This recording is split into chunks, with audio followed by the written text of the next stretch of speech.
Yo creo que son dos fenómenos distintos, pero que pueden tener puntos concomitantes. Uno es el hecho de que gracias a la acción de las víctimas y concretamente de las madres, de muchos muchachos que han terminado asesinados, desaparecidos, ejecutados, especialmente bajo los dos gobiernos de Álvaro Uribe, han logrado por su lucha junto a la de magistrados y jueces, especialmente en este caso de la Jurisdicción Especial para la Paz, ir aclarando unas historias que son fundamentales y que tienen un signo muy importante para la transformación de este país, y otra el accionar del ELN, que en vez de ver esa realidad, de respetar a las víctimas de la violencia, de buscar si realmente es coherente con un ideal de transformación social, que su accionar respete a la población, pues actúa de otra manera.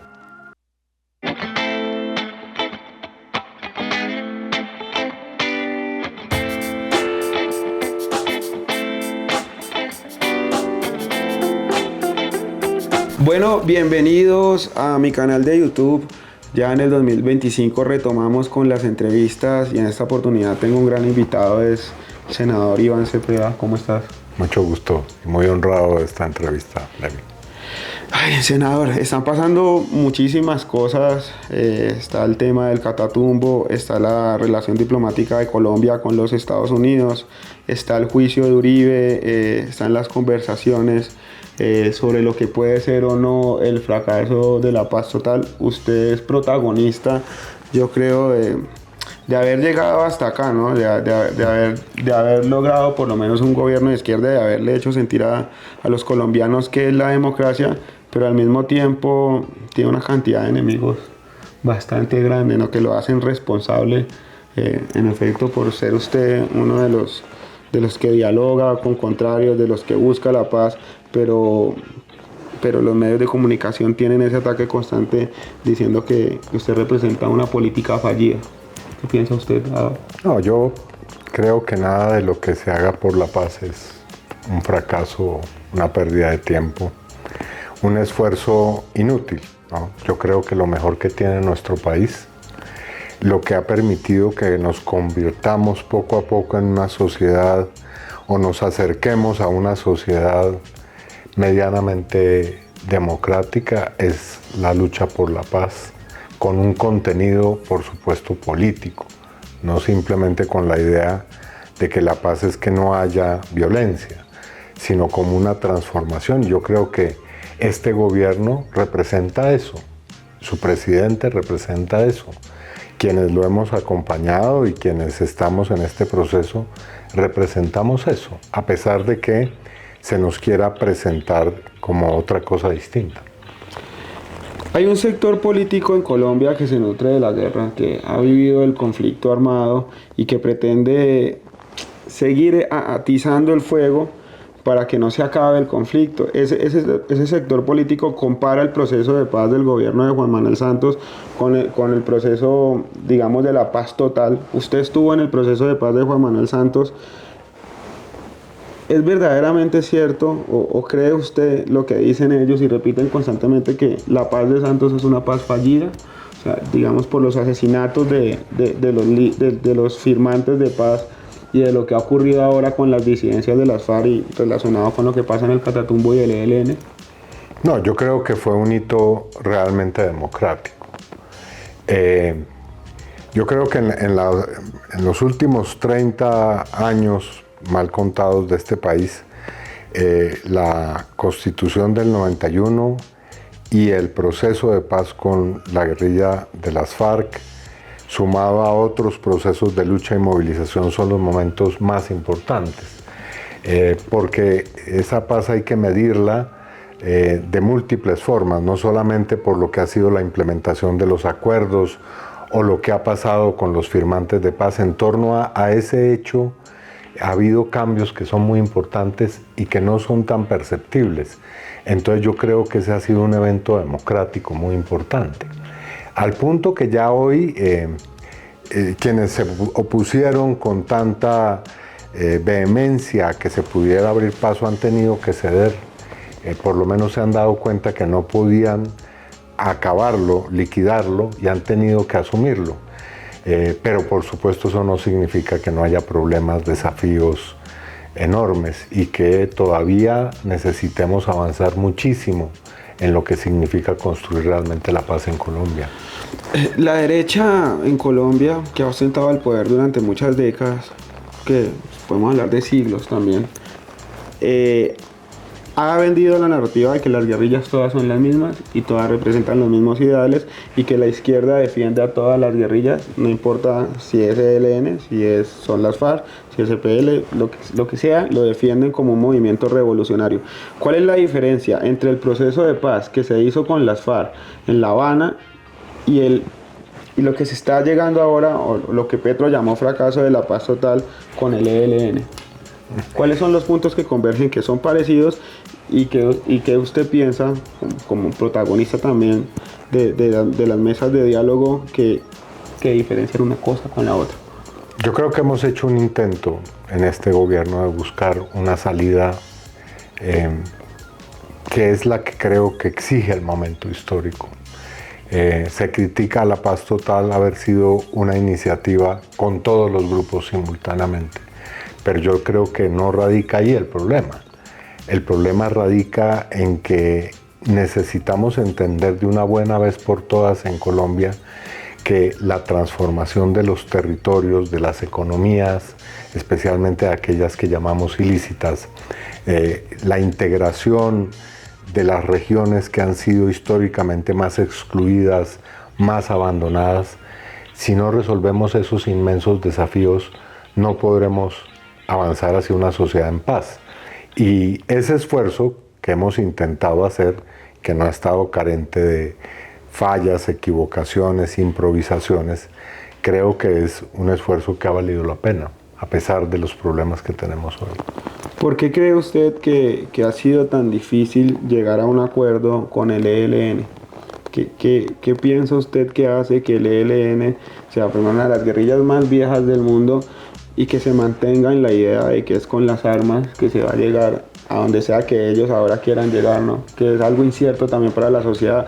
Los colombianos ahora muy bien no entienden qué es el ELN, a dónde pretende llegar el ELN, y si verdaderamente es un grupo armado revolucionario con ideales de izquierda, es una empresa en pro de la criminalidad, o evidentemente son narcotraficantes. Yo creo que el ELN es hoy un conjunto de realidades, contradicciones que están a la vista. Creo que hay gente en el ELN que todavía cree y trabaja por una salida política, pero también hay corrientes dentro del ELN muy fuertes que le apuestan exclusivamente a una salida militar y, lo peor, al control violento de las poblaciones, que es lo que hemos visto en Catatumbo. Incluso que juega y que se beneficia de la contratación estatal y de las economías ilícitas. Esa pugna, esa contradicción interna del ELN hay que saberla interpretar hoy, y hay que poder llamar a esa organización a que entienda que está perdiendo la guerra, no en el plano militar, aunque también ha tenido importantes golpes y retrocesos en ese plano, sino fundamentalmente en el plano político, porque realmente a estas alturas poco cree la gente ya en esa alternativa que ellos representan. La narrativa de la prensa hegemónica ha culpado a Gustavo Petro de lo que está ocurriendo en el Catatumbo, de la paz total, porque Petro en campaña dijo que una vez él fuese presidente de la República, en 3 meses se acababa el ELN y se firmaba la paz. Han salido muchos periodistas, incluso políticos como Miguel Uribe, a decir que quién piensa en el Catatumbo, que por qué Petro abandonó el Catatumbo, que ahora qué va a pasar con los habitantes del Catatumbo, y que en efecto Petro es responsable de que el ELN, las disidencias de las FARC, se hayan tomado el Catatumbo y hacen una guerra de control del territorio. Si usted pudiera explicarnos, senador, verdaderamente qué es lo que pasa en el Catatumbo y desde cuándo viene esta situación en el Catatumbo. Usted hace poco en sus redes sociales dijo que el Catatumbo es la región con más coca en el país y que de ahí nace el conflicto armado. Tal vez es una de las regiones y de los territorios más abandonados en Colombia. Yo estuve en el 2014 en el Catatumbo al lado de los campesinos. Si ustedes recuerdan, en ese momento hubo una gigantesca movilización campesina en Colombia. Fue los antecedentes de lo que más tarde sería el estallido social. Y esa movilización mostraba que el campesinado en el Catatumbo es probablemente uno de los más empobrecidos de todo el país, frente a una realidad natural que los pone ante la única posibilidad que en ese momento existía, que era el cultivo de la coca. Y por eso se fue convirtiendo en lo que es hoy. Catatumbo hoy es una región inmensamente rica, con un campesinado muy organizado, pero al mismo tiempo dejada a un lado por el desarrollo y por la atención del Estado colombiano y del desarrollo productivo, que es lo que ha intentado hacer este gobierno, con dificultades, por supuesto. ¿Qué es exactamente lo que tiene que hacer el Estado? ¿Cuál es la intervención de Estado en lugares como el Catatumbo para que una vez los campesinos dejen de cultivar coca y puedan tener otras vías económicas de supervivencia? ¿Qué es lo que verdaderamente se puede hacer? Porque lo que proponen, digamos, los que están haciendo campaña con la situación en el Catatumbo es plomo. De entrada, que llegue el ejército, de alguna forma, que nunca ha sucedido en Colombia, derroten militarmente a las guerrillas y ya. En el gobierno de Duque, el ELN creció el 27% en la región del Catatumbo. En este gobierno ha crecido el 5%. ¿Qué significa eso? Bueno, tal vez que este gobierno ha hecho un esfuerzo que no es óptimo todavía, está muy lejos de responder a las necesidades todavía de la población, pero que sí ha puesto en el centro una concepción distinta de la región y del territorio. Ayer lo dijo el presidente Petro en Ocaña. La fórmula consiste en una alianza entre el gobierno, el Estado y las comunidades para transformar el territorio. Ahora, esa transformación pasa por crear vías de comunicación, por crear mercado, por hacer una economía productiva que se fundamente en la tesis esencial de este gobierno, que es la potencia agroalimentaria. Colombia como una potencia de la vida quiere decir una potencia agropecuaria, y que se tome en serio el problema del narcotráfico. Yo personalmente creo que a estas alturas no podemos seguir en la ficción de que vamos a acabar con el narcotráfico y que es necesario que aboquemos la discusión sobre la legalización y la regulación de las drogas, que es un debate que no hemos asumido como nación y que creemos que solamente se puede resolver cuando las naciones más poderosas del planeta decidan abocar ese asunto, pero nosotros estamos poniendo hoy la pobreza, los muertos, la violencia, la guerra. ¿Cuándo vamos a abocar esa discusión? Es la pregunta. Cuando usted habla del tema circunstancial del narcotráfico, ¿usted cree que el narcotráfico ha permeado no solamente, digamos, a los movimientos o a los grupos armados guerrilleros, sino también a la misma política en Colombia, a la política tradicional, a los empresarios, a la oligarquía, a la élite, e incluso también, digamos, al poder hegemónico mismo en Colombia? ¿Usted cree que el narcotráfico ha tocado todas esas? El narcotráfico y todas las formas de ilegalidad son hoy tal vez un problema que es el fundamental en Colombia. Eso que llamamos la corrupción es simplemente una manera coloquial de hablar de un fenómeno que es estructural en la sociedad colombiana, y es que paralelamente al mundo formal, al mundo legal, existe otro mundo, y ese mundo es el mundo de lo que está en la ilegalidad.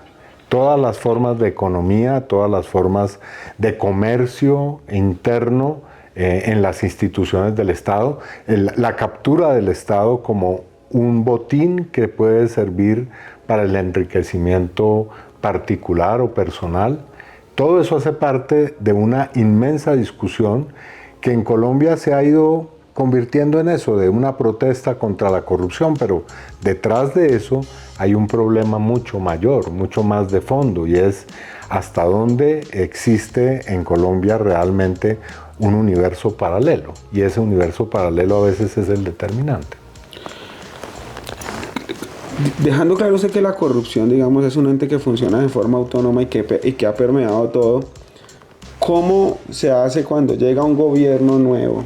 Digamos, que un gobierno que es la primera vez en la historia de este país que llega con ideas diferentes, con propuestas diferentes, con una ideología diferente? ¿Cómo hace ese gobierno para enfrentar a la misma corrupción que ven ahí? Porque hemos visto que los corruptos pueden ser camaleónicos, ¿no? No representan ideología, sino que representan una burocracia que es particular y que defiende intereses propios. ¿Cómo se enfrenta a esa corrupción que está anidada ahí y que se queda ahí y que no pretende negociar con absolutamente nada más que no sea la misma corrupción? Pues lo primero es reconociendo el problema. Yo creo que a pesar de que el presidente lo ha dicho con toda claridad al pedir perdón ante el Congreso de la República por los hechos tan terribles que ocurrieron en la Unidad Nacional de Gestión del Riesgo, y ha hecho todo lo necesario para acabar con esa expresión de corrupción en nuestro gobierno. Se han producido hechos que son supremamente graves y que tenemos que aclarar, tenemos que combatir y tenemos que reflexionar de por qué ocurrieron, qué falló para que pudieran colarse, infiltrarse, desarrollarse esos fenómenos de corrupción. Y creo que esa es una discusión fundamental que deberemos dar, que debemos dar ahora y que deberemos dar hacia futuro, claro. Si el ELN firma la paz, ¿cómo este gobierno, sin saber en estos momentos qué va a pasar en 2 años, si llega otro gobierno de derecho, puede garantizar, ya me dijiste que no se puede garantizar la vida de ningún ser humano bajo ninguna circunstancia, pero por lo menos la seguridad de los firmantes de paz de este proceso? Lo digo porque los firmantes de paz del proceso del gobierno de Juan Manuel Santos, muchos han sido asesinados, porque hemos visto cómo aquí el poder hegemónico ha asesinado partidos políticos, porque vos mismo has sufrido los ataques de la derecha y lo que es que por un pensamiento político te asesinen un familiar o asesinen a una persona que perteneció a una idea política diferente a la que representa el poder hegemónico en Colombia. No, yo creo que el Estado tiene que responder por su deber de garantía, de protección a la población en general y a las personas en particular, y a quienes dejaron las armas para comprometerse en la paz, por supuesto que tiene que garantizarles la vida. Ahora, efectivamente existe en una sociedad como la que tenemos hoy altos riesgos de que esas personas puedan ser víctimas de violencia. Y ahí hay un asunto que tenemos que abocar, que tenemos que discutir. ¿Cómo garantizar que se produzcan políticas de reincorporación distintas, mucho más integrales, mucho más serias, que haya realmente una posibilidad para quienes dejan las armas de entrar en una sociedad que los va realmente a recibir y a proteger? Ahora, dicho eso, al ELN no solamente hay que plantearle esa posibilidad como una posibilidad cierta, sino también pedirle y exigirle que tenga realmente la vocación de buscar la paz, que es lo que no estamos viendo.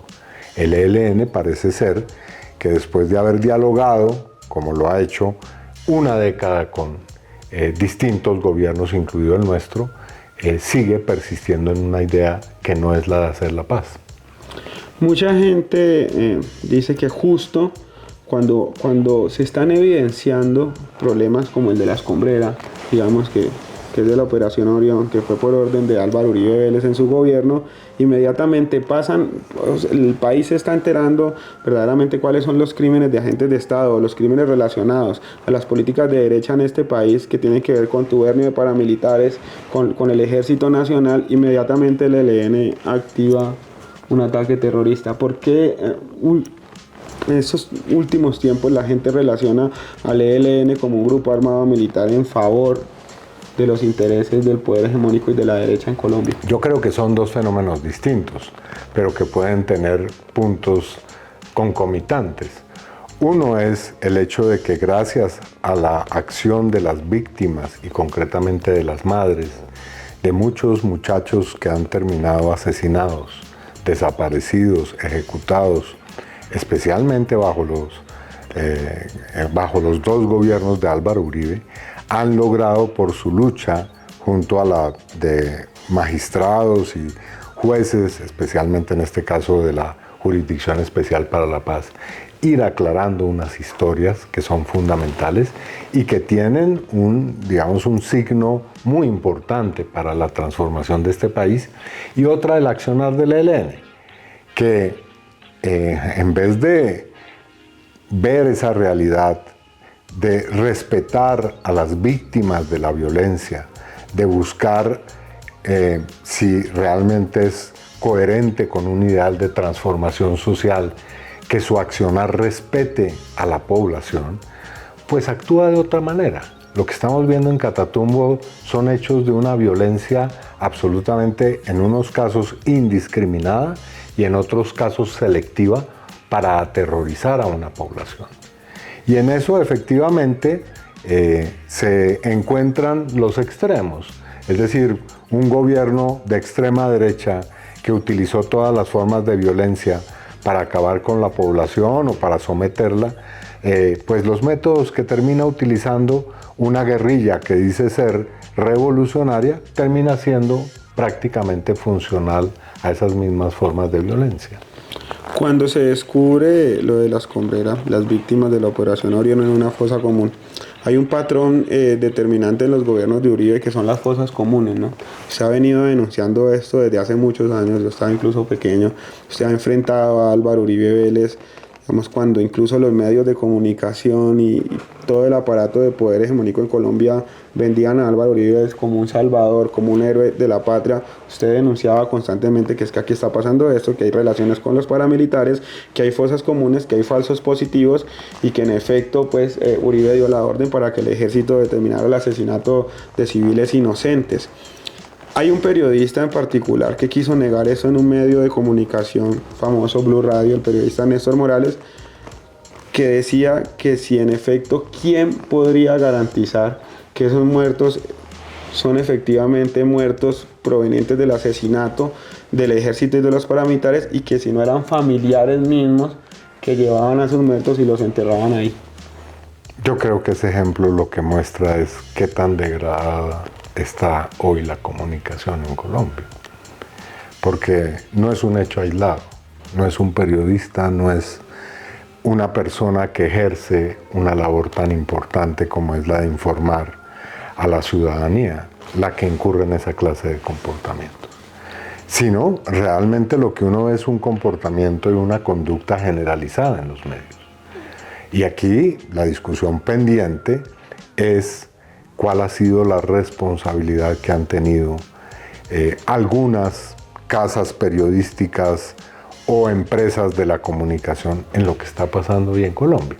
Y plantear esta pregunta inmediatamente casi que se vuelve como una especie de forma de ser acusado de estar ejerciendo la censura a los medios de comunicación. No, yo creo que la interpelación por la responsabilidad que todos hemos tenido en cierto grado con la proliferación de la violencia y del conflicto armado, pues debe ser en cada caso especificada, determinada y puesta en su lugar. Y creo que los medios están debiéndole en este país una explicación a sus usuarios y en general a la sociedad colombiana. Hay una narrativa también, Iván, de negacionismo frente a los crímenes de Estado. Primero plantean que de dónde se saca la cifra de los 6.402 falsos positivos.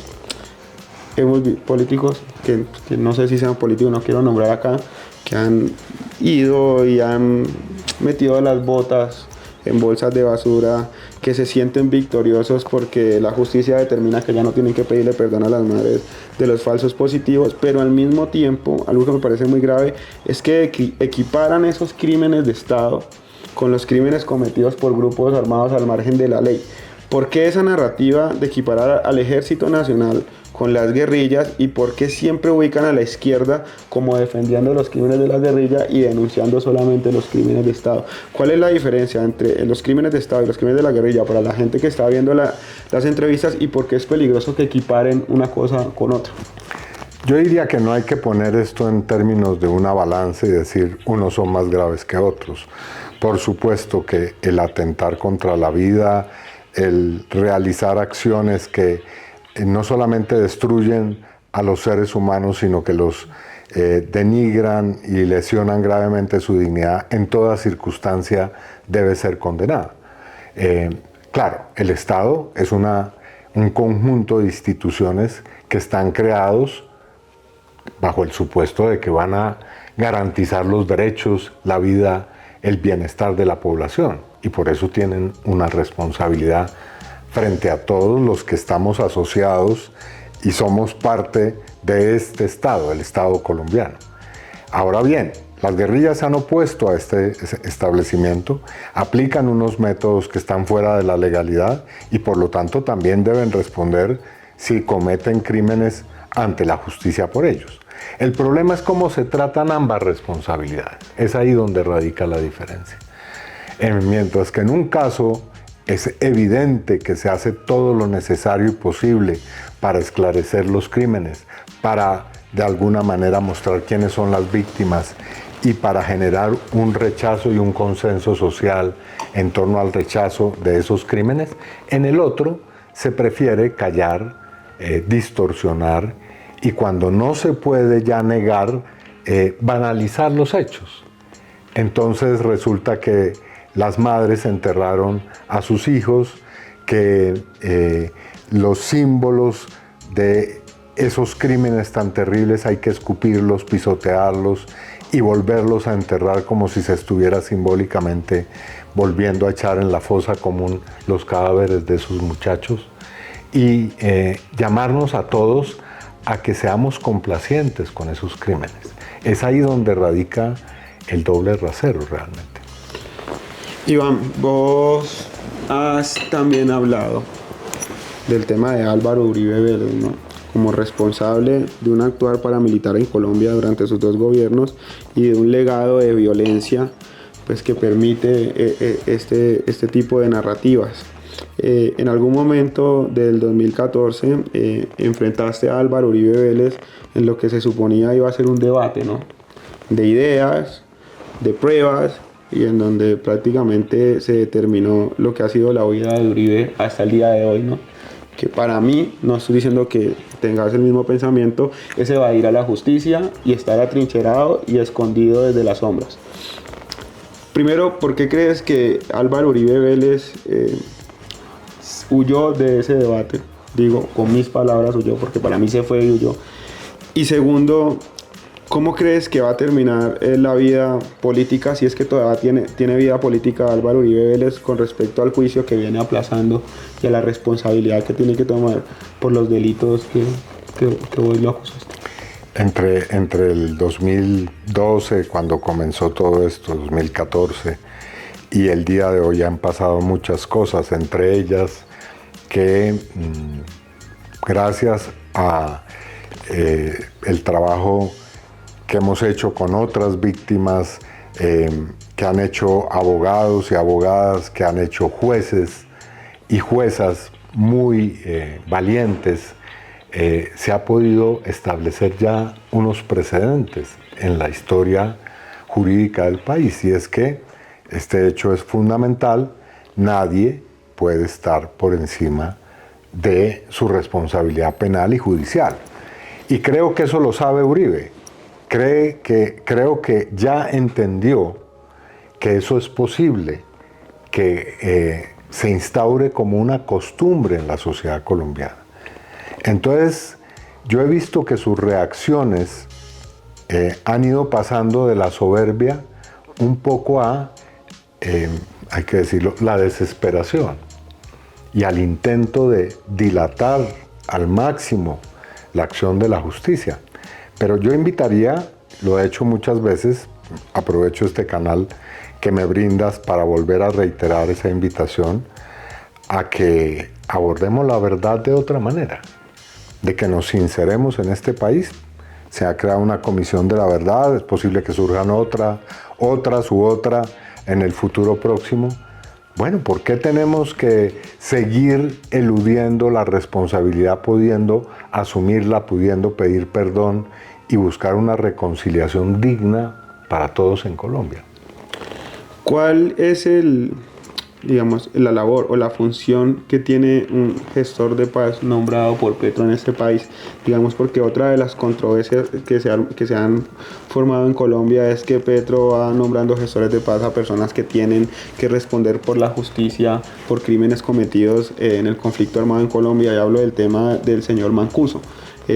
Mancuso ha denunciado ciertas cosas, ha dicho que en efecto personas como Pacho Santos se han reunido con él para la creación de bloques paramilitares, de que él mismo se reunió con Álvaro Uribe Vélez para la expansión del paramilitarismo en ciertas regiones del país, pero la gente cree que en realidad es Gustavo Petro nombrando gestor de paz a criminales como una bandera de venganza frente a la derecha y frente al mismo Álvaro Uribe Vélez acá en Colombia. Lo que dice la ley y lo que, digamos, indica esa política es que el gobierno o los gobiernos pueden designar a personas que ejerzan tareas y funciones que posibiliten avanzar hacia la paz. Creo que ese ha sido el propósito con el cual este gobierno ha emprendido la designación de algunas personas en ese campo. Por supuesto, eso siempre suscita polémica, porque muchas de esas personas han tenido que ver con procesos en los cuales se ha presentado la violencia y la criminalidad. Y respeto el dolor que pueden tener muchas víctimas al ver que esas personas que fueron causantes de tanto dolor hoy ejercen esa función. Hay que exigirles que lo cumplan, que cumplan ese deber para el cual han sido designadas y que lo hagan de la manera transparente, eficaz que estamos nosotros pidiendo para que haya paz en Colombia. ¿Hasta qué punto se le puede creer a un criminal? O sea, cuando un criminal decide colaborar con la justicia y aportar ciertas pruebas, ¿cuáles son las garantías para que la sociedad entienda que lo que está diciendo es verdad? ¿Cuál es el material probatorio y por qué proceso pasa para en efecto evidenciar que lo que dice sí es lo real y sí es cierto? Bueno, para eso existe el derecho penal y la contrastación en este caso, los testimonios, las declaraciones, no solamente de un criminal, sino de cualquier testigo en un ámbito en el cual ese testimonio, esa declaración se somete a un proceso que se llama la sana crítica, es decir, la contrastación entre lo que se afirma y hechos de muy diversa índole, documentos, piezas probatorias que se pueden también encontrar o lograr descubrir en medio de una investigación. Así que la justicia sí tiene maneras, modos de establecer si lo que alguien está diciendo es verdad o es mentira. Así que no porque una afirmación sea hecha por un criminal, automáticamente eso la descalifica. La narrativa de las personas que controvierten la posición política suya es que usted es guerrillero, que usted representa un frente armado guerrillero y que un frente armado guerrillero tiene el nombre de su papá y que usted en efecto lo que quiere es implementar que las guerrillas lleguen al poder para de alguna forma, no sé, hacer una dictadura en este país. Y usted ha vivido, digamos, gran parte de su vida política, yo creo que de toda su vida, con ese señalamiento. ¿Eso ha afectado de alguna forma que usted no quiera hacer más política en Colombia o quiera hacerse a un lado o no pretenda llegar a ninguna parte sino salvar su vida y abandonar el país? No, yo he hecho un ejercicio político responsable, serio y transparente. Y todo lo que han sido mis actuaciones, no solamente mis palabras, declaraciones, escritos, discursos, están ahí, se pueden corroborar, se pueden contrastar. Y la verdad es que yo detesto la violencia en general y la violencia armada. No es de ninguna manera mi vocación. Yo tengo una personalidad que ha sido construida desde ese rechazo, porque me ha tocado vivir la violencia, como a tantas personas en Colombia. Entonces ahí está. Lo que yo he hecho es, eso sí, buscar la paz. Entiendo bien, porque he tenido la oportunidad de conocer directamente quiénes son los guerrilleros o muchos de los guerrilleros de este país. No defiendo sus actuaciones, pero sí entiendo por qué muchas de esas personas se han levantado en armas. Yo veo que cuando se ejerce regularmente la crítica o la oposición al levantamiento armado, que es muy justificable y que en muchos casos me identifico con esa crítica, también hay un enorme desconocimiento del conflicto armado en Colombia. Muchos de quienes hablan de eso no han vivido la guerra en carne propia, hablan de un fenómeno que no conocen.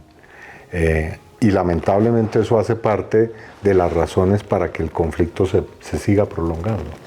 En algún momento Mancuso dijo que los paramilitares desplazaban campesinos y que las hectáreas con las que ellos se quedaban las vendían a 25.000 pesos a ganaderos, megahacendados y megaterratenientes del país. Dentro de esas familias nombró a la familia Lafourcade Cabal, y quería preguntarle, senador, por la relación que ahora usted ha construido con José Félix Lafourcade en pro de poder llegar a la paz total en Colombia. ¿Cree usted que una persona como José Félix Lafourcade reconoce el actuar paramilitar, reconoce que aquí la gente se ha hecho poderosa a través de ostentar hectáreas que vienen producto del desplazamiento? Y además quería preguntarle en qué puntos convergen para poder aportarle la paz personas como él. Con el doctor José Félix Lafourcade hemos construido efectivamente una relación que se fundamenta en torno a ciertas identidades que hemos logrado ir pues forjando, conversando, dialogando. Una de esas identidades es que en Colombia necesitamos una reforma rural. Él tiene una perspectiva sobre eso, yo otra, pero nos identificamos en torno a ese presupuesto. Él ha ofrecido al gobierno del presidente Petro un negocio, es así que hay que denominarlo, pero es un negocio que yo creo que es importante, y es vender tierras para poder dedicarlas a esa reforma agraria. Y también ha hecho parte de un proceso de negociación durante estos años que hemos adelantado con el Ejército de Liberación Nacional. Allí nos identificamos. Es posible que haya otros temas, los hemos dejado provisionalmente a un lado, o no los abordamos cuando tenemos que decidir cosas que van o están ligadas con este proceso de paz, y probablemente las seguiremos discutiendo. Probablemente no nos vamos a poner de acuerdo. Voy a mencionar una sola de ellas. Él pregona la necesidad de crear unos frentes de seguridad que creo que denomina ciudadana o rural. Bueno, no sé bien la denominación que tiene. Yo no me identifico con ese planteamiento, como él no se identifica tampoco con muchas de las ideas de este gobierno. Pero lo interesante que hemos podido lograr con él es demostrar que sí es posible que entre personas que tenemos visiones tan distintas surjan puntos de acuerdo en el país, y creo que eso es fundamental. La esposa de José Félix es María Fernanda Cabal. María Fernanda Cabal lleva anunciando desde que Gustavo Petro es presidente su misma campaña presidencial. O sea, ella ahora trabaja como senadora de la República al mismo tiempo que hace campaña presidencial, pero dice que vive en una dictadura, ¿no? Una cosa que no puedo entender. El mismo efecto Vicky Dávila, que dice que vive en una dictadura en la cual ella no se puede pronunciar, pero utiliza una plataforma periodística para hacer campaña presidencial. ¿Cree usted que detrás de las campañas de María Fernanda Cabal, Vicky Dávila, Miguel Uribe Turbay y Paloma Valencia siguen prevaleciendo los intereses de Álvaro Uribe Vélez, y que Álvaro Uribe Vélez, dentro del desespero que usted mencionaba ahora, quiere mover esas cartas para poder manteniéndose ahí como una cabeza poderosa dentro de las decisiones políticas en Colombia? Sí, bueno, Vicky Dávila dice no serlo, pero las otras personas que usted menciona son efectivamente candidatas de esa fracción o ese espectro político. Y eso me parece respetable, porque Álvaro Uribe es un dirigente político. El asunto es precisamente cuando uno entra ya en el debate sobre el país, sobre los asuntos políticos. Bienvenido a ese debate, pero ojalá sea transparente, ojalá sea sobre los asuntos que realmente están en el centro de los problemas del país y no sobre falsificaciones de la realidad. Creo que eso es fundamental. Estas personas también tienen algo en común, y es que todas son afines a ideales políticos como el de Donald Trump, como el de Javier Milei y como el del señor Bukele. Incluso dieron a entender que Gustavo Petro tenía que arrodillarse frente a los intereses del señor Trump, que ahora es presidente de los Estados Unidos, y dijeron que Petro había generado una crisis diplomática que nos iba a llevar a la miseria y nos iba a arrastrar a cadenas infinitas de hambre. Se resolvió a las 6 horas.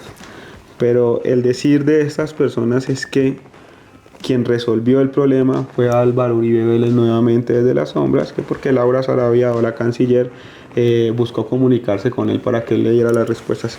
Yo quisiera preguntarle a usted, ¿cómo vio el cruce en redes sociales entre Gustavo Petro y Donald Trump? Si le parece que Gustavo Petro tomó las decisiones que eran, y si verdaderamente el señor Trump mintió cuando dijo que todos los que llegaban a Colombia deportados de los Estados Unidos eran criminales, capos de la mafia y básicamente narcotraficantes. Lo pregunto porque la historia política ha determinado que los Estados Unidos siempre ha querido que los capos de la mafia sean extraditados a los Estados Unidos. Porque ahora, según Trump, 6 capos de la mafia los están deportando a Colombia. Y si verdaderamente Colombia tiene que mostrar un aspecto digno, como lo dijo Gustavo Petro, conozcan la dignidad frente a las decisiones del presidente de los Estados Unidos. Yo valoro inmensamente la posición del presidente frente a este episodio. Lo han querido ridiculizar, banalizar, como todo lo que a veces pasa con el presidente Petro, pero tiene un inmenso valor, porque dentro de lo que yo conozco y hasta donde me alcanza la memoria, nunca había asistido a una reacción tan firme de un presidente colombiano frente a cualquier decisión, de una decisión de cualquier tipo de un presidente de Estados Unidos. Y creo que eso es fundamental. El presidente ha dado una lección de dignidad nacional. ¿Por qué? No porque esto fuera que si están encadenando o no a los migrantes, si hay un vuelo o no, o si nos van a quitar las visas, o si van a subir los aranceles.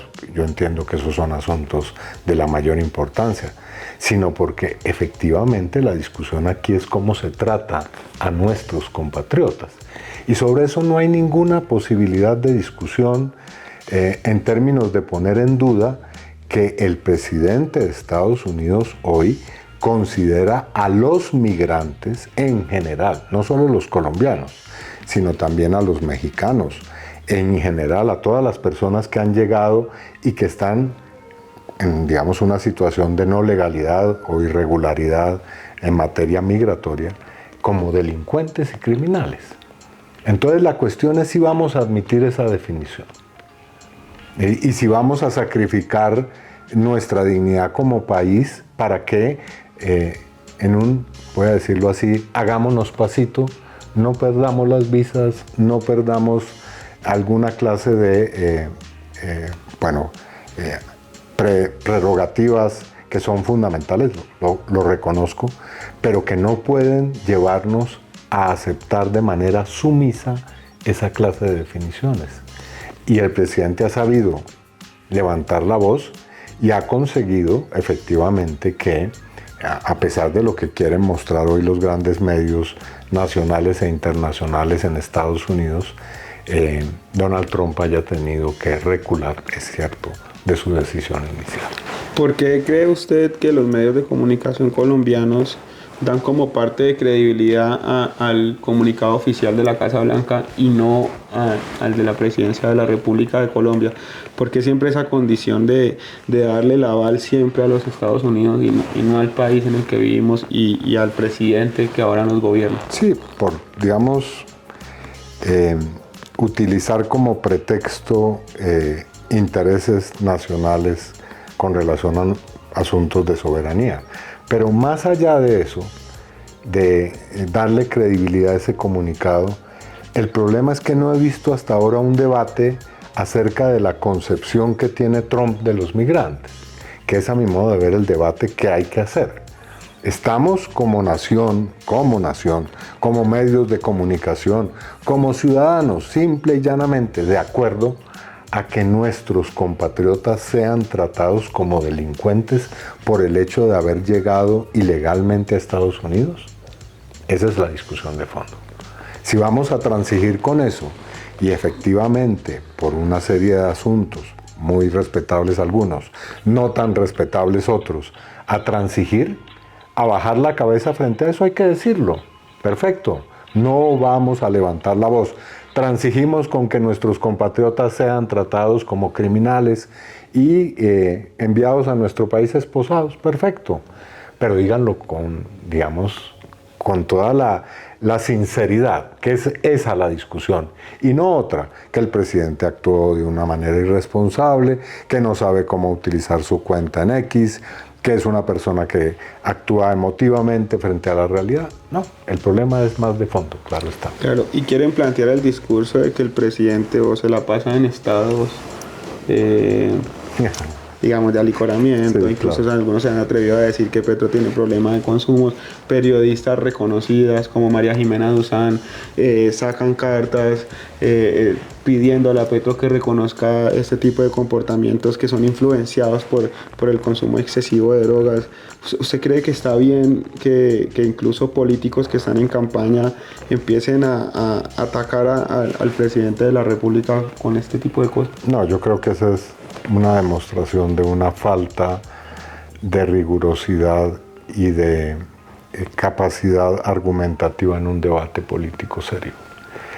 Aquí, repito, está en juego la soberanía y la dignidad de nuestro país. Y no es solamente el tema de los migrantes.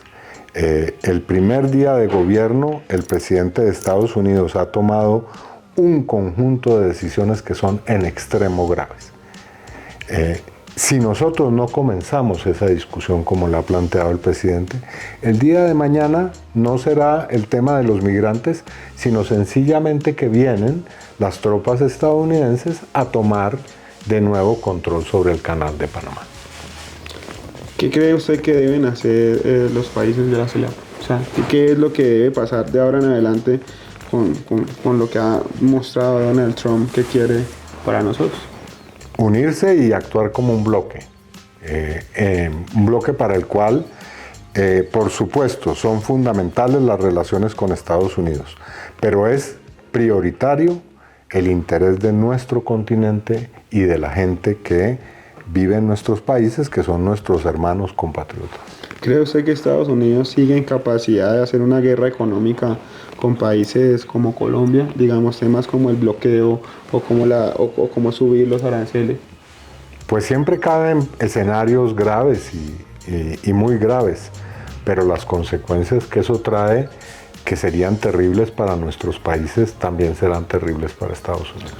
Entonces, en ese sentido, ¿cree que Petro sí le ganó el pulso a Donald Trump? Sin duda, sin duda. Claro, obviamente, cuando uno pierde a veces puede negar que ha sido derrotado. Eso, sobre todo en el fútbol, es muy frecuente, pero en la política creo que es más difícil. Bueno, senador, para terminar, quisiera preguntarle, ¿qué cree usted que va a pasar con la izquierda para el 2026? Que debe prepararse, que tiene muchos activos para poder seguir avanzando en este camino y que debe unificarse y sobre todo privilegiar lo que es fundamental y es su compromiso con la gente. Tiene que afrontar seriamente el problema de la corrupción y yo diría también, me voy a expresar de esta manera, hacer votos de pobreza. Es decir, yo he planteado que debemos bajarnos los salarios en el Congreso. Lo he venido planteando desde que soy congresista.